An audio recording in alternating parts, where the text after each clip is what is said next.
right, hi everyone. My name's Ez Chandra, for CEO at Glide Agency.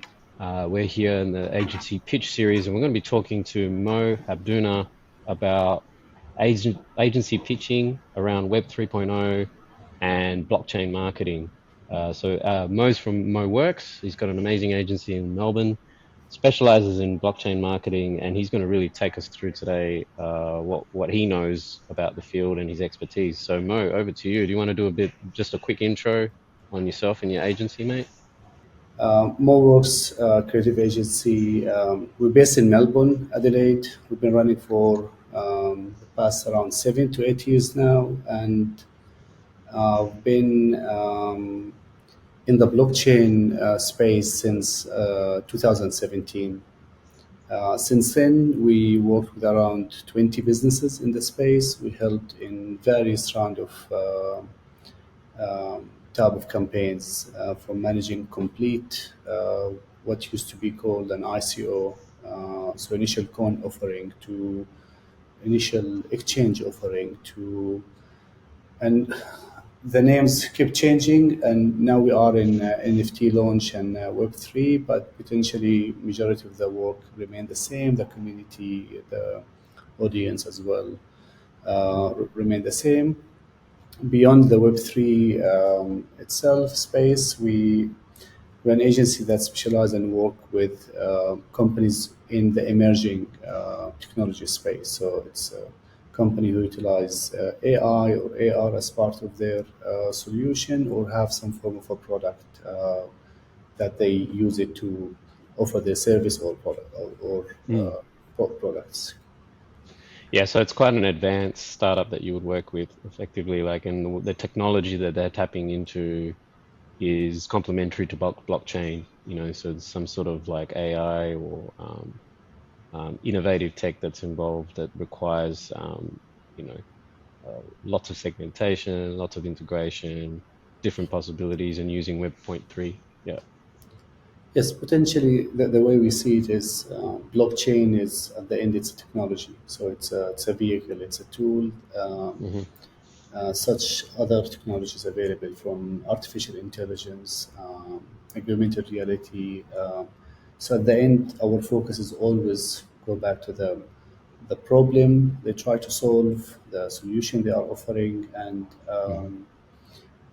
and we always focus on this kind of core instead of being focused on just the technology. The technology by itself, what's unique about it is there is this kind active community that are really interested with project that utilize this technology, and here is the main difference potentially. Mm. And they want to be part of Look, it from a very early stage. Yeah. exactly, they believe Yep. that the as companies, tools, lots of it will be going to this direction. Lots of it will be Mm. utilizing this technology. So it's an evolving, vibrant community, and that's what Mm. give it this exclusivity that you can label the whole industry with the name of the technology itself.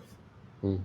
Okay, well, we'll go ahead and get started with your presentation, as I know you got a lot to share with us today. First, I would love to acknowledge the traditional owner of the land when which we are meeting. Pay our respects to their elders, past and present, and any person from the Aboriginal communities who may be watching this podcast later on. Um, Coming to our services, are running, let's say, marketing for company who utilize Web3 product or solutions. We always work with them to lay out some form of foundation. Mm. The company come to us is usually, and as I mentioned, they either eager to enter the, let's say, the blockchain world, and they super excited about it, and all what they're thinking of, it's going to be issuing a token or an NFT, and we want to sell it, and it's going to go great. We're going to raise a lot of funds, Mm. and then we're going to be building. So Mm. usually really our position, and because majority of those clients we work with are coming heavily from their own industries. For Mm. example, at the moment we are working with a company in the carbon space, carbon credit, agribusiness, and they are entering the blockchain worlds to create their own company. And what we try to work with them first is to bring back their understanding, their mindset to the actual the problem we are trying to solve, the solution you're bringing to the market, and we work with them to ensure that this is strong. Mm. Because a company in the blockchain space, at the end, it's and that going to raise, eventually it's a startup. It's another Mm. startup just in a different mindset using different technology. So going to Mm. this solution is the same thing, same as what you guys do when you do the crowdfunding campaigns. Mm. It's still But two. a key differentiator I see with the blockchain is that the community that you're creating is in the very early phase. So you're kind of pitching to them the idea of what you're trying to build, and you gather your community together. You gather your investment perhaps, and then you go and build it. Is that right? Then you go and build the technology after that, or it, Potentially, in many projects, this is how they do it. You're this right, is the structure, 100%. yeah. Whereas, like, so I think with equity crowdfunding, it's like you almost need well, you do need a MVP. You need a you know, a base of audience and customers and community. You need a brand. Pre. You need to be pre-revenue and all this sort of. Sorry, you need to be, getting that revenue coming in. So I guess this is really interesting because you're kind of like really getting people really early on the journey. So I'm sure you will kind of show that a bit more when you present, but in the case Yes, studies. yes. But yeah, this is an interesting differentiation, I feel. It's a it's an important point as well, because you basically trying to build a community with a vision, a big picture.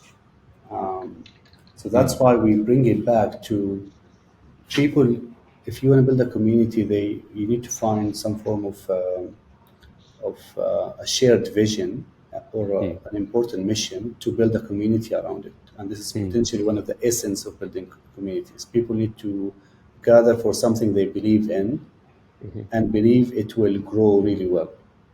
Yeah, love it. And based on these beliefs, they will Hmm. potentially, hopefully, they will likely to invest to purchase your token or to your NFT, etc. Hmm. So what you mentioned is really perfect, because and this is why we bring it back to the problem that they're trying to solve or the Mm, solution they're bringing. mm, If people not believing in this problem that it's crucial for the specific industry they are in, or the humankind, or businesses, etc., why you would believe that anything they will create will have future value? mm. Got it. And so this is where we start with them, and we try to work with them this kind of let's say, once this is clear for everyone, then we move ahead and say, okay, this is clear, you guys are clear of it, we're going to think of the community later on. Mm, Just don't, let's try not to rush it, let's prepare ourselves, like it's a startup, early stage vision, and you want people to buy in, what we should hmm. prepare. Okay. An important aspect is this kind of ensuring that they have the right documents and setup in place. For example, we don't really create white papers or token economics for our clients, but we work with them to ensure they have the right one. We examine it with different advisors or our network to actually look at their document and try to find any gaps in it, provide feedback, etc.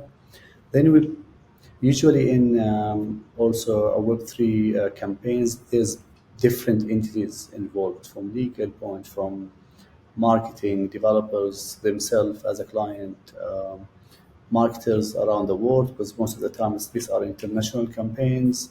So Mm, having a clear responsibilities between each one involved, and having one centralized hub and a source of truth is also super important. Because what usually happen for many projects is the actual fact keep changing, and different Mm, people will start sharing or spreading different information, got it. key information Mm, sometimes. mm, So one of the most important thing from the start is to have one place for all this information. How got it. many tokens are you releasing? What's the date? What's the value? How does it work? Because so if anything change, everyone always come back to the source of truth sheet basically. Mm, When this is done, the different aspect is working with them to build and ensure the brand strategy and business strategy is clear first.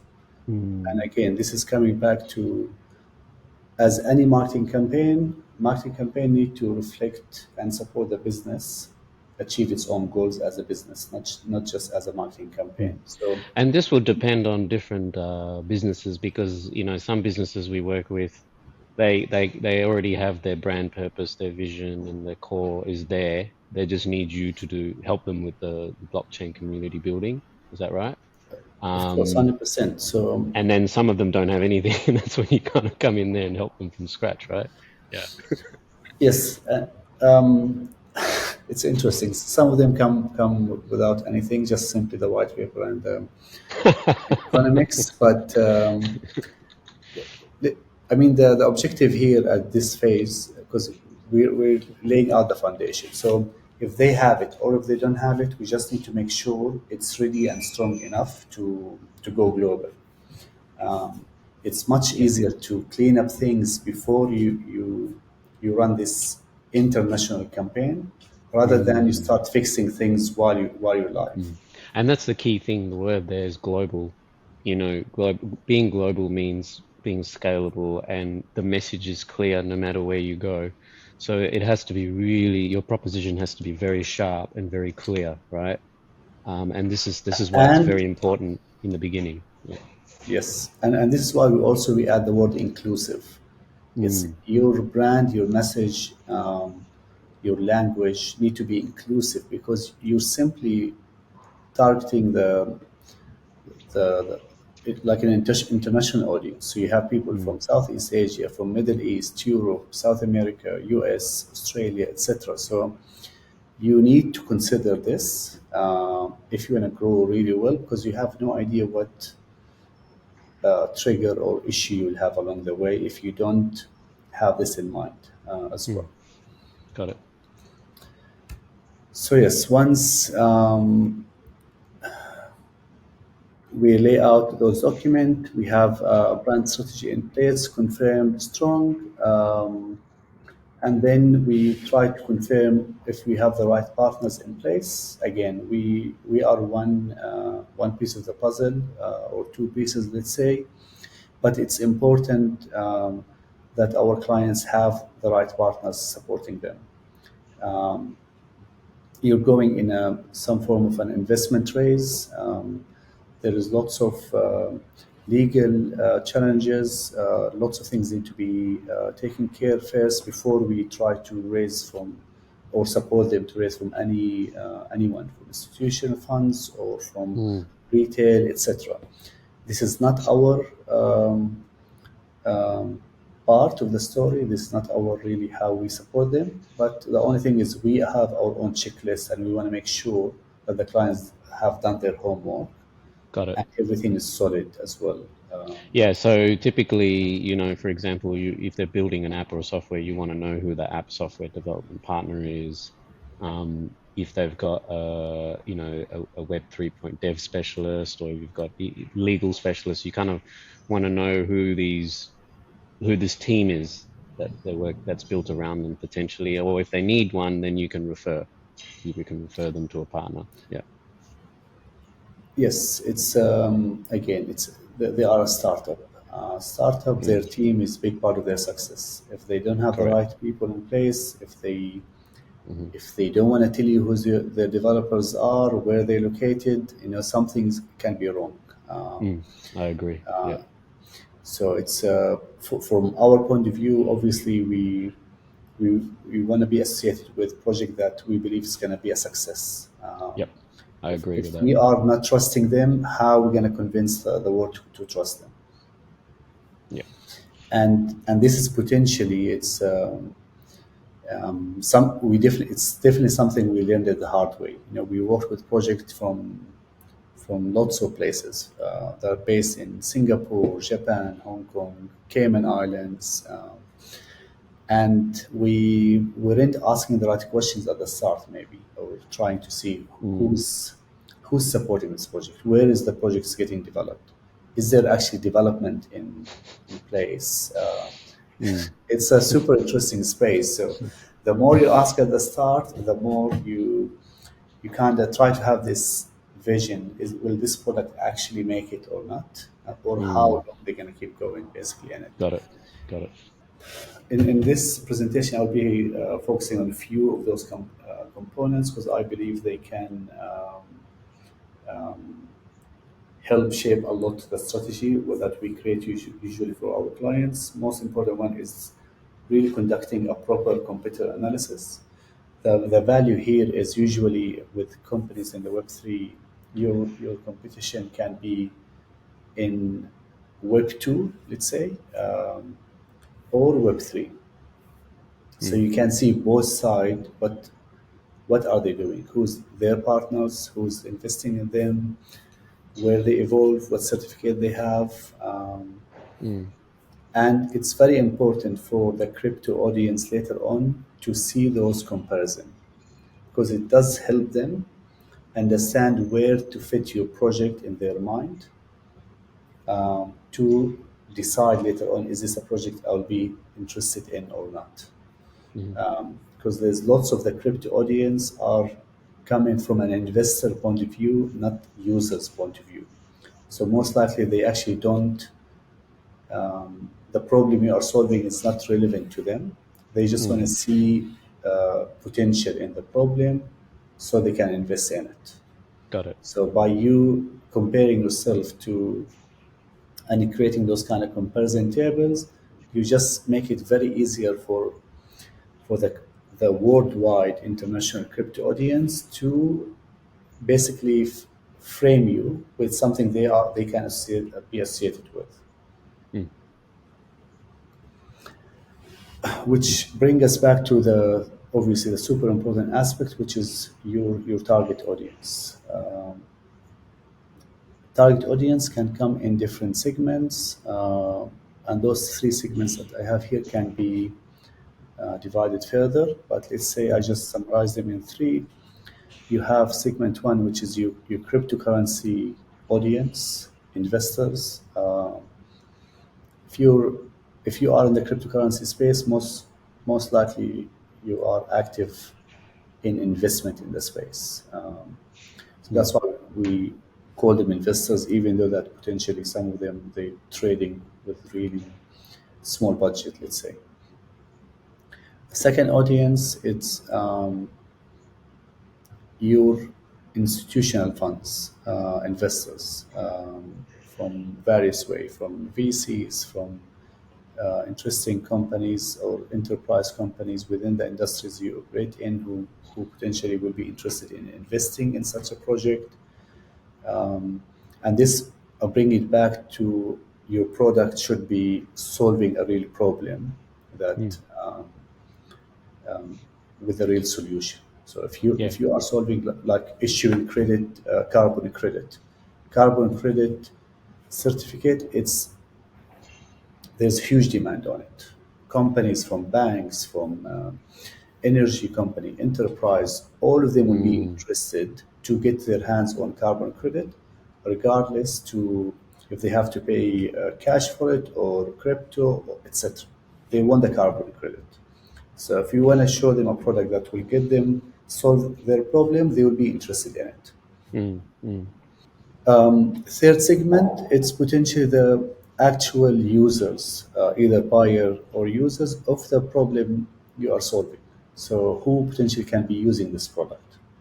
Mm. Usually they can be a great audience because these people either they will be interested in the solution, they feel the pain of the problem, so they want to see Mm. how it's growing, and if they will not invest, they can help advocating for more people to come in and take part of the race, etc.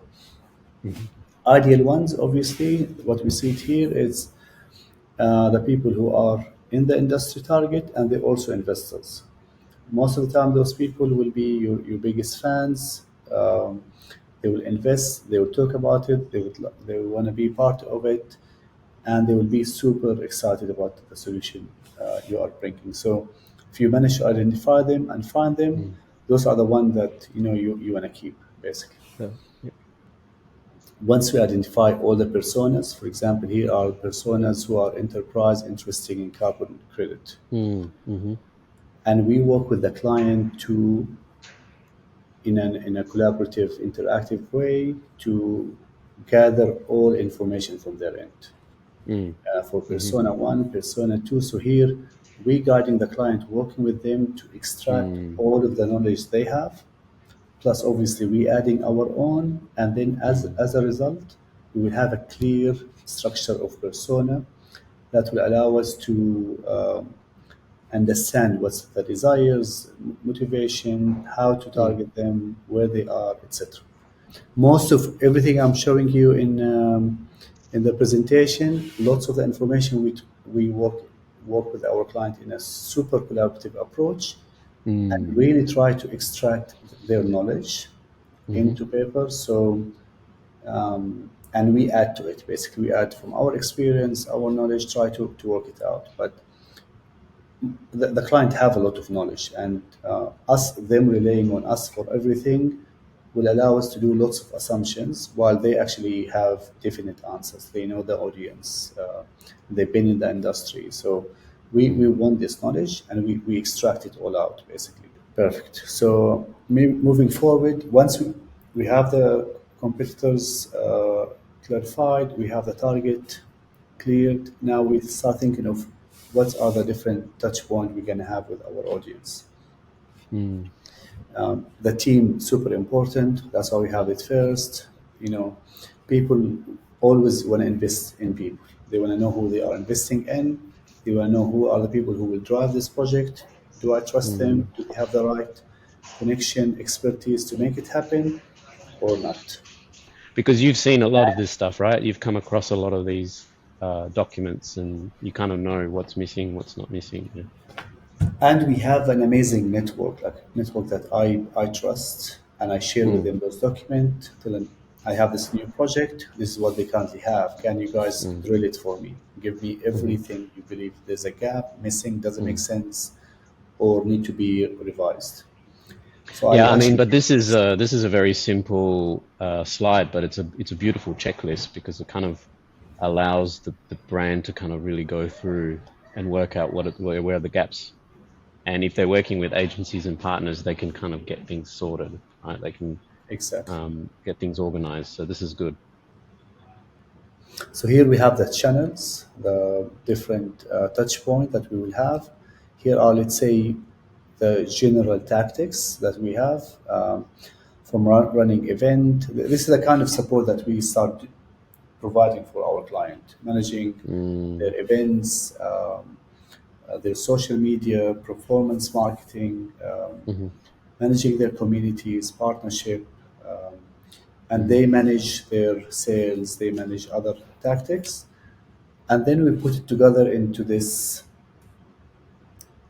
again. It's marketing, so user funnel, user journey.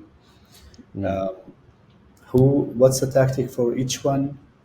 What are we measuring, and what touch point are we focusing on for each stage or step of the funnel?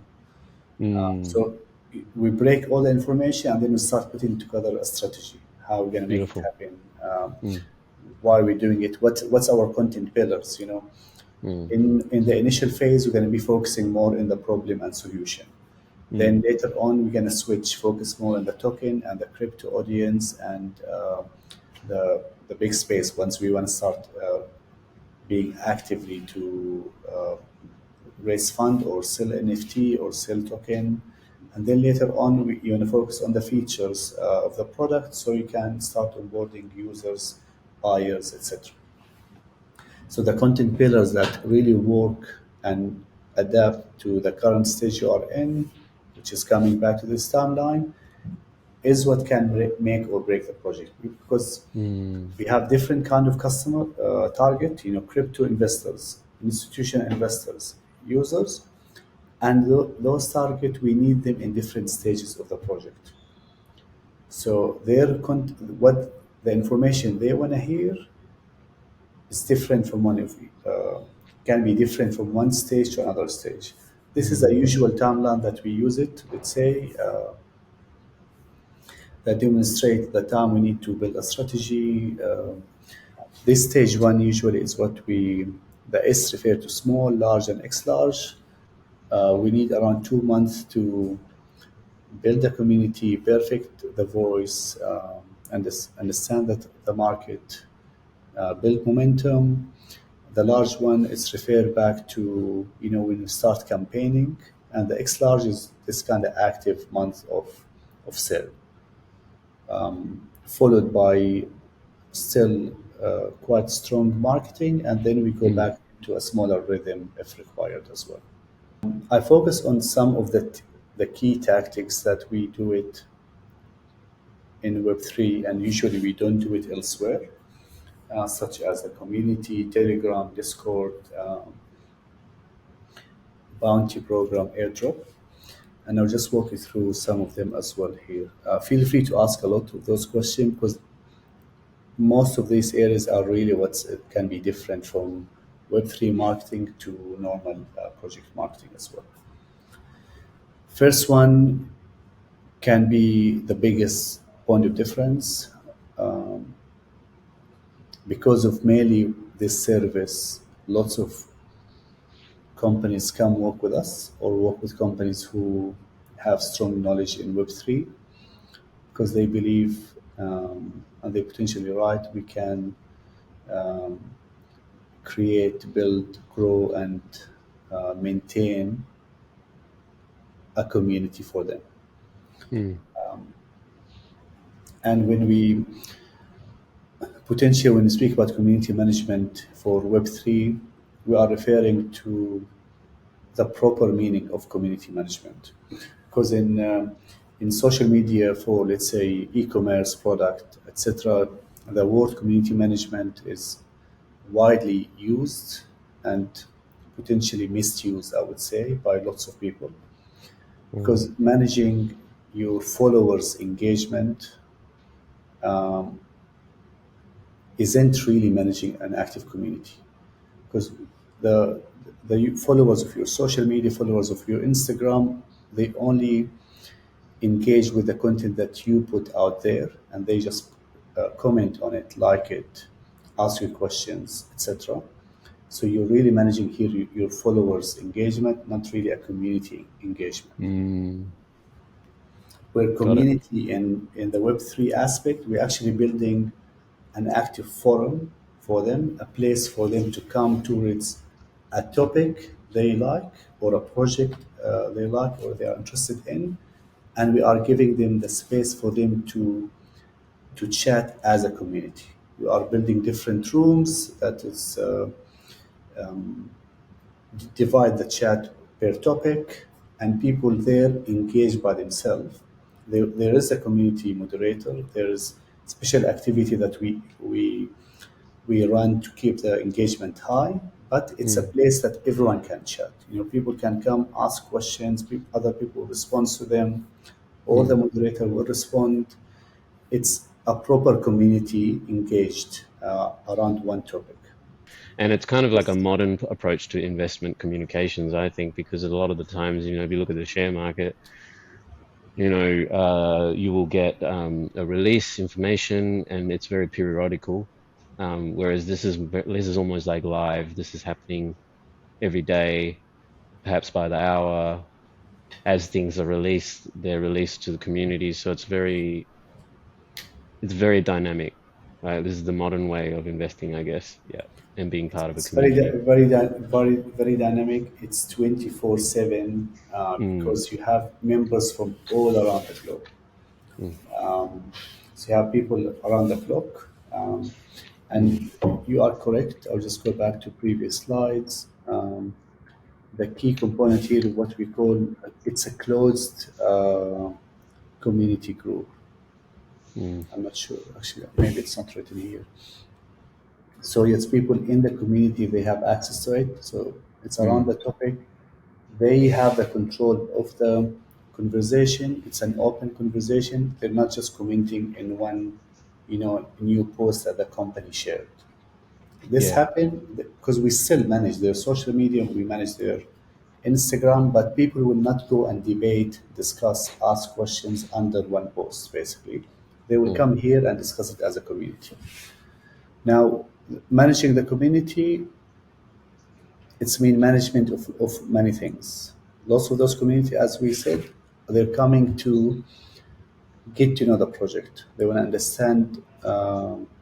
They will have a lot of questions. Most of the time, it's the same question. So building a strong FAQ sheet that you maintain the right answer to it, the up-to-date answers is super crucial. And this is something we also do for the communities we manage, because every day new people join in and they ask, let's say, similar questions. Mm. Maintaining those questions it's quite a big job. And another aspect here is that just example of things we have done in the past is keeping this community engaged.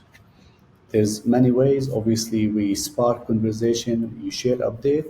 At the same time, we run activities. We run this kind of Ask Me Anything event. It's specific time where you potentially will give a prize or you will give early incentive, early access to things, or you can run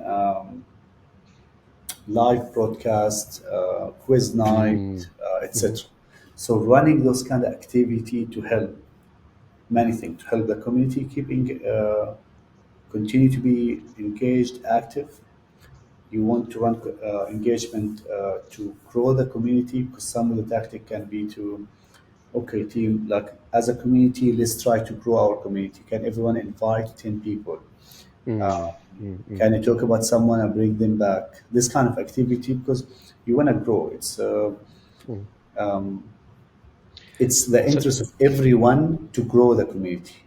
I think channels are really important, especially, for us, we do equity crowdfunding, but like we've tried LinkedIn, we've tried different channels, Google's, all the different social media channels. And for us, the most effective one is Facebook because of the interest in audience targeting. I guess it's very similar to you. It's fascinating how certain communities are way more active in certain social channels, and Exactly. that's Yes. why guys like you, you're the expert, so you know where these audiences reside. And I think, yeah, no, it's really critical to know that Twitter is quite an active community for crypto.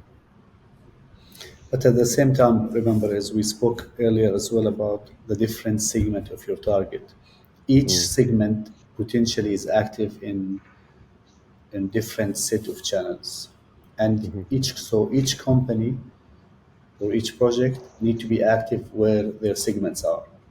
Now, the good thing is most of the crypto audience, most of the time, they are active in the same channels. So this is what we have the strength in creating, developing. But then we need to see the other kind of target. Where are they active? Are they more on LinkedIn, Facebook, Instagram, if it wasn't, let's say, or TikTok for music audience, etc. So it's always interesting. There's no project the same, and it's part of the fun, I guess, sometimes. Now, moving on with other way to engage and grow communities, another tactic is running an airdrop campaign.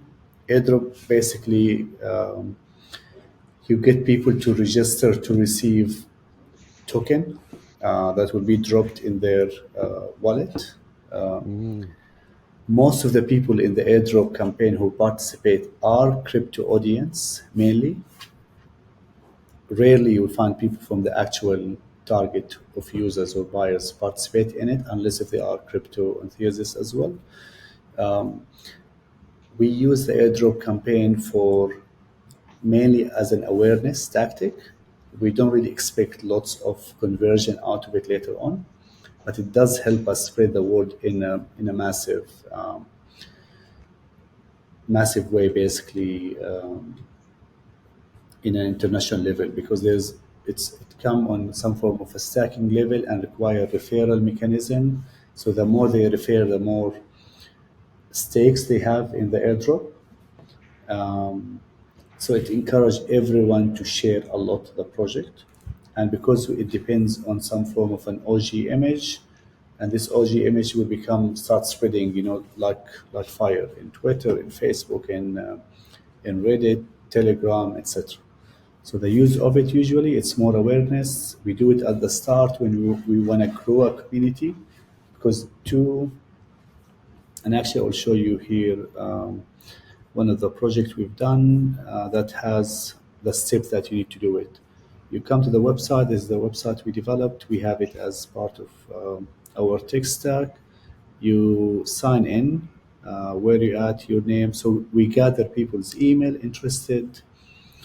Then we ask him to join our channel. So here we grow Mm. our channels. All of this to receive the airdrop, basically. Yeah, wow. Once they are in, they get one stake of the airdrop.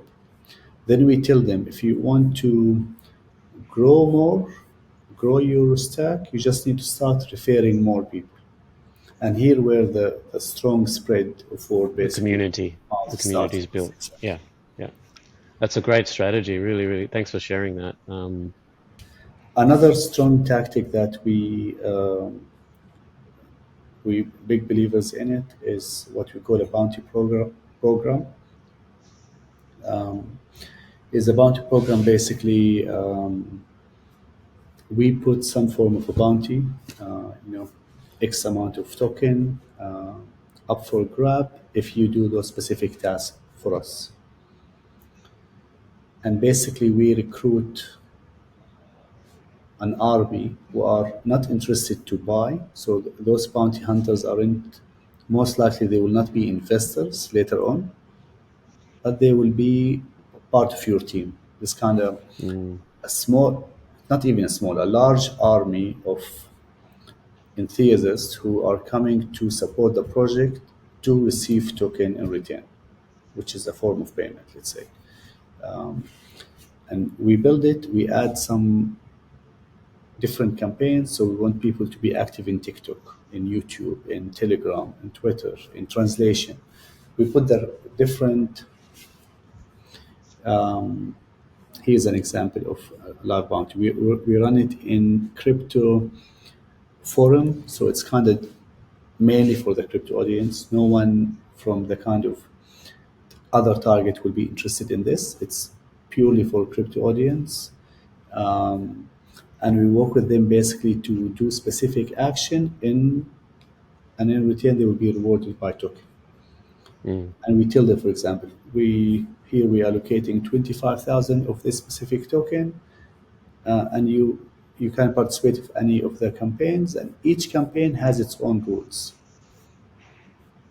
So if you want to be creating YouTube videos about the project, you must have those rules. You must have at least 300 subscribers. The video must be at least 1 minute and a half. It's not an easy task for them to participate in. For every kind of campaign, it have its own rules because mm, we want to build more people supporting the campaign activities. mm. As much as we do it as an agency, most of the time it's not enough. You're running a Yeah, you campaign. need to really work off the leverage formula. You can't. Exactly. There's so many components, there's so many channels, and you need to really build that community and leverage off that community to help you grow. You can't just do it all.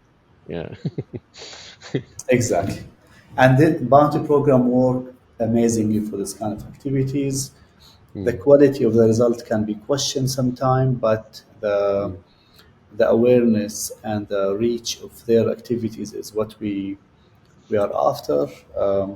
There's a lot of work to manage a bounty program because you're managing who's in. We need to audit the work they do to give them the mm, points basically later on. So there's massive amount of work for bounty program, and we most of the time need to be strategic when to activate it and for how long as well. I really love the tactics and the strategy and the depth that you go through. And the way you presented it was very simple, which I really like. Because this area of marketing can be so complex and there's so many components. Right? For us, we're very lucky. We work with landing pages and social media channels. With you guys, you're working with community groups, forums, Discord, different different channels, and it can be quite overwhelming. You must have a very well structured team around this to really execute, because execution is everything, right? 100%. I mean, Mm. there's definitely the other aspect is of the social media, the emails, Mm. all of this. But it's such just I didn't really cover it today because initially it's the same of running any other campaigns in it. Do you know what I mean? At the end, it's really same approach, same strategy, same scheduling, same ideas. If you want to run, I mean, it's a different objective, different audience, but today I'm trying to share the other aspect that not every campaign require, basically the community, the bounty, airdrop as well. Yeah, I like the tactical aspects of what you're. It's very, like it's just getting down to like what you actually do, which is really cool. I like it. Okay, Mo. Well, thank you so much. Thanks for sharing the world of blockchain marketing with us, and I'm really looking forward to working more with you. We definitely have a lot of people in this space that need your level of expertise, and it just shows that working with experts that are really specialized is the key to success, rather than working with agencies that are just kind of doing a bit of everything, right? So thank you for sharing your pitch and some of your strategies, your time today. And yeah, we look forward to connecting a bit more with you in the future. As thank you for obviously having me, giving me this space to chat, share what we have learned. We did learn it um, from in many ways. Lots of people shared a lot of their knowledge with us Hmm. and really brought us to where we at the moment. And at one stage, we feel also we same as people shared it with us and give it to us. We're more than happy to share it, pass it on. At the end, this kind of knowledge, the more it's spread, the stronger this new space we are in will be growing, hopefully evolving in a positive way because there's Mm. many aspects kind of keep pulling it basically to right and left where we shouldn't be going somehow.